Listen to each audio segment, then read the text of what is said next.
Hey everybody, what is going on? It is Dunbar Snackbar here with some MLB 2K12, and we have got some My Player mode with Chris Rose coming your way. It's another Q&A session, which is honestly one of my favorite things to do because I feel like I get to know some of you a little bit. Those of you who are friends with me on Facebook, I get to go through the news feed every once in a while, see what's going on with your guys' life, but you guys don't seem to be able to see too much on what's going into mine. So that's kind of what this is for, you guys just to get to know me a little bit better too, which I love that I can do that with you guys.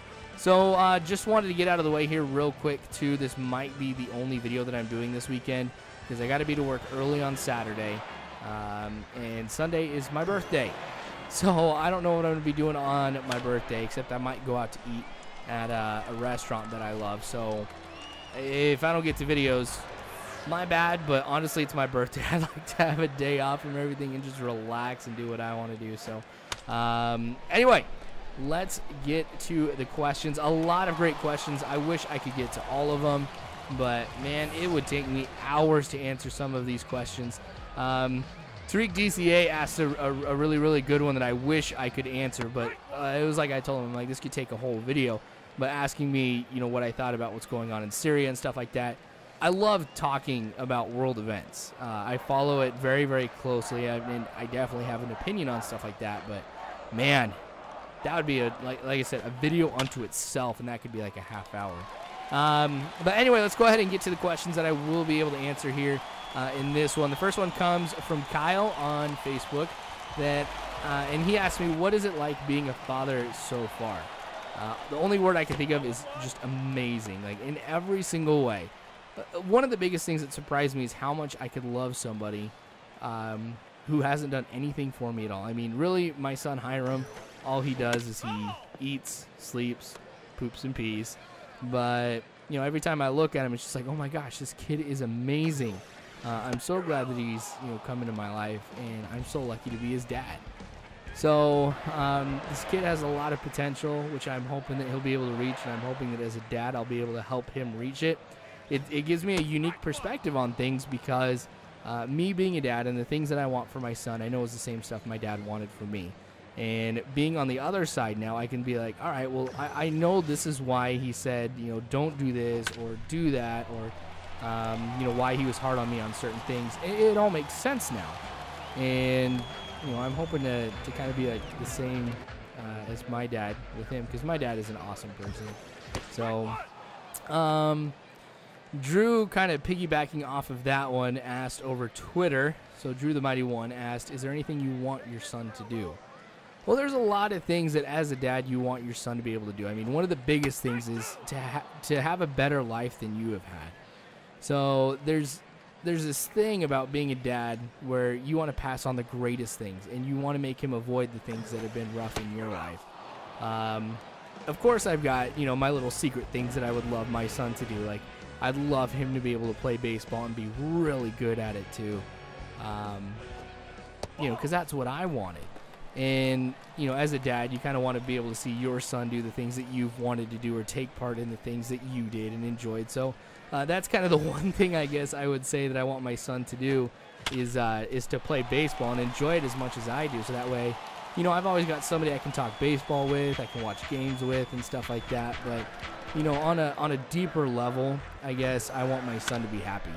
That's the biggest thing. So if it's not baseball, as long as he's happy, I'm cool with stuff. You know, I want him to be able to live his own life, do the things that he wants to do, and I'm not going to force anything down his throat. I don't think that's right as a dad or anything like that, you know, to force somebody to do something. You can steer somebody in one direction, but, you know, maybe not force. So I guess that's the answer. You know, just be happy, and heck, if I can be selfish, maybe play a little baseball too. But yeah, being a dad has been great. I appreciate you guys' support and you guys' curiosity on stuff. And I'm happy to be able to share this stuff with you, because I know when I was a lot of your guys' age, I had no clue what it was going to be like being a dad. It was completely, you know, a foreign idea to me that I was even going to be a dad. And here I am now at that stage, and it came up pretty quick, but it's been an amazing thing. And so, you know, obviously I recommend being a dad. But there's a lot of good things and a lot of bad things, but it's definitely really, really worth it. So if you guys have any questions about what it's like or stuff like that, I'm always happy to answer, kind of share my knowledge with you guys. Next question came from Eric on Facebook. What was my inspiration to start doing YouTube? Well, I know I've answered this question before, but I think it's been a long time, so there's a lot more people that have come to the channel. Really, it was a mixture of a couple things. In college, my major was communication studies, which it felt like I was majoring in pre-unemployment. But the thing about communications is there is no shelf life to it. So what I mean is you're either getting better at communicating or you're getting worse. And so I saw commentating as an opportunity to practice my communication skills, you know, to kind of test some things out, and at the same time do something that I love, which is playing video games. You know, of course, deep down inside, I always thought, you know, maybe something cool would come out of this. You know, maybe somebody's going to be like, oh, wow, this guy's great. You know, we should go ahead and have him do this and do that. And, you know, I'd somehow be discovered something, which obviously has not happened, nor do I expect it to. But, you know, deep down inside, I have those little secret things in my head. It's like, oh, man, that'd be so cool if this happened. But, you know, kind of piggyback off that question, Aaron asked another one about how has YouTube changed my life so far. There's a lot of things that it has done. I mean, this has been a very, very rewarding experience, and I'm not even done yet. So one of the biggest things that it really made me step back have been a couple things. One, I've gotten messages from parents on Facebook, and I mean, it's not that often. I mean, don't worry. Chances are your parents have not messaged me on Facebook. But I get, you know, sometimes I'll hear stories about something that I have said in a video that really rang true with, you know, with somebody who's been watching that's helped them through a difficult time. Like when my wife's and my dog passed away last year, I mentioned a lot about, you know, my thoughts about life after death and how I didn't believe it was the end of things and stuff like that. And some people were going through a very tough time, not with dogs, but with people in their lives who have passed on, and that kind of helped people out through some things, and that they believed the same thing that I did, and it was kind of good for them to hear it. Parents have said that I'm a very positive influence, and they're glad that I don't swear and things like that, and here I am just sitting here, you know, thinking I'm making videos and just kind of giving you guys some information about my life and, you know, my thoughts on things, and it's kind of cool to know that even by just doing what I do, that I've been a positive influence for some people. And that's something that has absolutely astonished me, that I've been able to do it for as many people as I have. And I also know there's a lot more people who I don't know about who I've been able to help. So that's pretty cool. Also, and this is kind of a little bit more selfish, and I apologize if that kind of comes off this way. But you know, there's very few things that I felt that I could do that would have a far-reaching effect and would go, and I'm using air quotes right now, global. But it's kind of cool. YouTube will give you a lot of statistics about your channel and your videos and stuff like that, just so you kind of know where you're at with things, what you can do to make your channel better. And so they give you information on geographics, like where people around the world are watching your videos. So obviously, you know, I have a good majority in the United States, Canada, the UK. That tends to be primarily where a lot of my views come from, but it gives me a full country list. And so I'll see things like, you know, Iraq or Syria or countries in Africa, Russia, stuff like that. And I'm like, there is literally somebody completely on the other side of the world from me who has watched my videos, has heard my voice, who knows my opinion on some things. And that kind of blows my mind to think that there's something that I am doing that people across the globe have seen. I mean, as far as I know, the world of Dunbarsnackbar takes place in my game room in the downstairs of my house at a desk with a computer with 2 monitors and a microphone. As far as I know, this is the world of Dunbarsnackbar. But, you know, when I see these things and I see how far-reaching that it is, I think it's really, really cool that it's a lot bigger than that. And, I mean, the numbers just boggle me. You know, over 10,000 people have clicked a subscribe button. Over 4 million views. I mean, I live in Nebraska. There's a lot of cities that have less than 10,000 people in there. So that's kind of been surprising, just how big this has gotten. And I know in the grand scheme of things, I'm not a big commentator. You know, I'm not like anybody who's got, you know, the hundreds of thousands of subscribers or 500,000, stuff like that. You know, I consider myself a pretty small commentator, and so I know there's a lot of room to be able to grow, and it kind of gets me excited to know that there's still, you know, a lot of people who could end up subscribing to me, and I'm always working to be able to do that, too, to kind of find some more people or to change things up to make the channel better. But you know, it's really changed my life because I felt like I've done something that's meaningful and pretty far-reaching.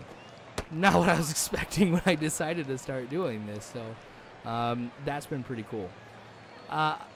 Let's see, if I didn't do commentary, what would I do? Well, I'd still be playing video games, that's for sure, but you know, I really don't know. I mean, I've thought about some stuff I could do, like if I, you know, started a website. Like I mentioned, you know, I like keeping up on world events, so I started a website a while ago, and of course I haven't been able to do it too much, where it's a website dedicated to reporting on global conflict and kind of what's going on in the world. So I don't know, I'd probably be working on that and be building that up. So probably not as big or far-reaching as this is, but still I'd be doing something, that's for sure. So that kind of gets us away from the two main subjects for this one, which was asking about me being a dad and my YouTube stuff. So let's kind of go to one with Frank Miller, who says he hasn't asked me a question in a while, but asked me an astronomy question, which is really cool because I love science and astronomy as well. When I was growing up, I always wanted to be an astronaut, and even now I have a secret desire to be a theoretical physicist. I think that would be so cool, just being able to explain everything that makes the universe work. And I know I'm still at the age where I could go back to school and kind of go through it, but gosh, I don't know.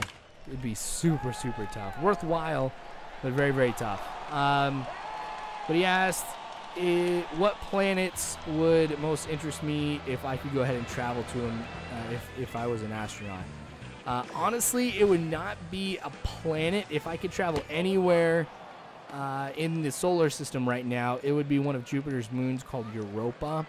What makes Europa so interesting is there's a lot of ice, and they hypothesize that underneath a lot of the ice there is liquid water, and a good chunk of it too. So it's almost like you know, it's got a series of oceans and stuff like that, or just one big ocean. But in the solar system, besides Earth, the one place that is, or I guess the one place that is most likely to have life outside of Earth is the planet Europa. You'd have to drill down pretty far, but I think that'd be super cool. Plus, you're really close to Jupiter, and that would kind of be something that'd be awesome to see in the night sky, is a giant Jupiter. But of course, there's a lot of hazards, radiation, you know, that's emitted by Jupiter and stuff like that. But that's where I would go, or I would go to Gliese 581.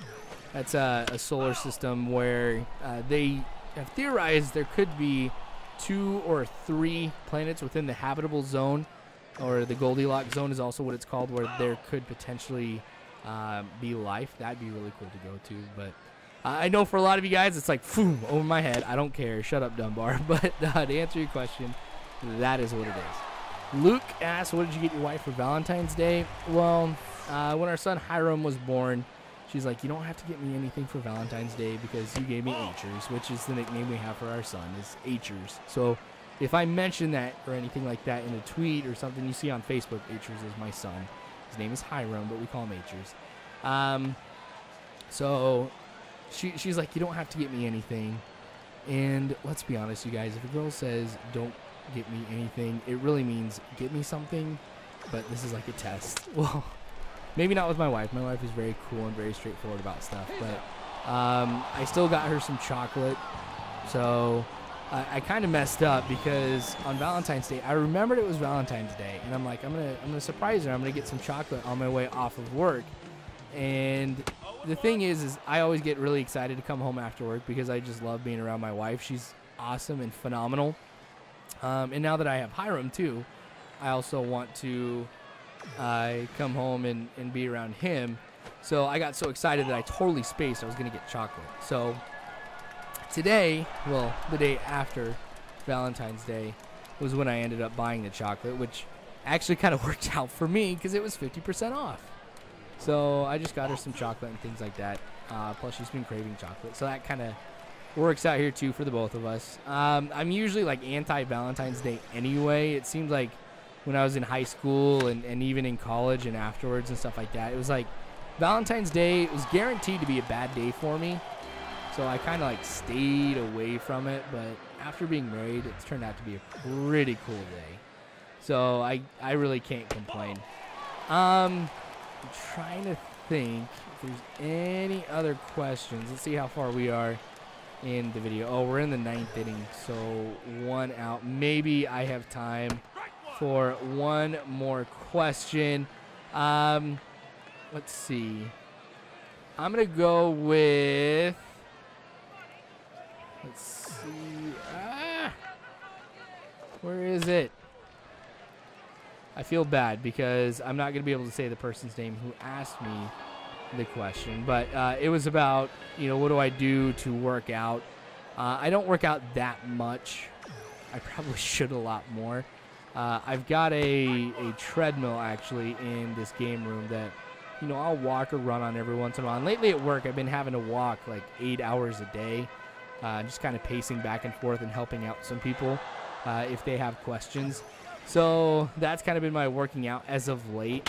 I used to be a lot better about it. I mean, I used to do like 100 push-ups and 100 sit-ups, you know, every couple of days and stuff like that in high school. But, man, I haven't done that for a while.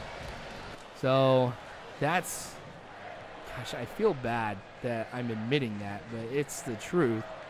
I definitely need to get back more in shape. I should probably go running or something like that. I mean, I've got, like I mentioned, a treadmill, but I don't use it as often as I should, so my bad. But yes, I appreciate all your guys' questions. Like I mentioned, it is really, really cool to be able to answer them. So I'm trying to think, you know, when I do the show, I'm going to be doing 2 my players again, a hitter and a pitcher, because that's something that I think you guys really liked out of 2K, is that I had both of these my players going on. And they're very, very different, too. Plus, it helps me be able to specialize in something and kind of work on stuff to see, you know, what is best. But this is going to go ahead and end the game for Chris Rose. It is going to be a complete game shutout. We win this one 1-0 over the Angels. So I do appreciate you guys watching. Like I said, this will probably be the one video that I put up here for the weekend. I'll try to see if I can get to the World Series one and try and get it up on Sunday, since I should be able to do that Saturday night. But I didn't want to make any promises. Like I said, Sunday's my birthday, so probably won't be doing too much. But then again, if I get it all done Saturday night, I'll be cool. But I appreciate you guys watching. I definitely do. More of this to come. I honestly probably have just 1 or 2 more episodes left of Chris Rose and Timmy Timmons. So I'm going to be doing a Timmy Timmons one. If it doesn't go up Sunday, it'll definitely be going up Monday. So just be on the lookout for that. Subscribe, you guys, if you haven't already. Feel free to follow me on Facebook, Twitter next time I do this. That way you guys can know what, when I'm taking questions and stuff. But again, thanks for the questions. You are phenomenal people. Do not ever forget that. And as always, you guys, I hope you have a good one.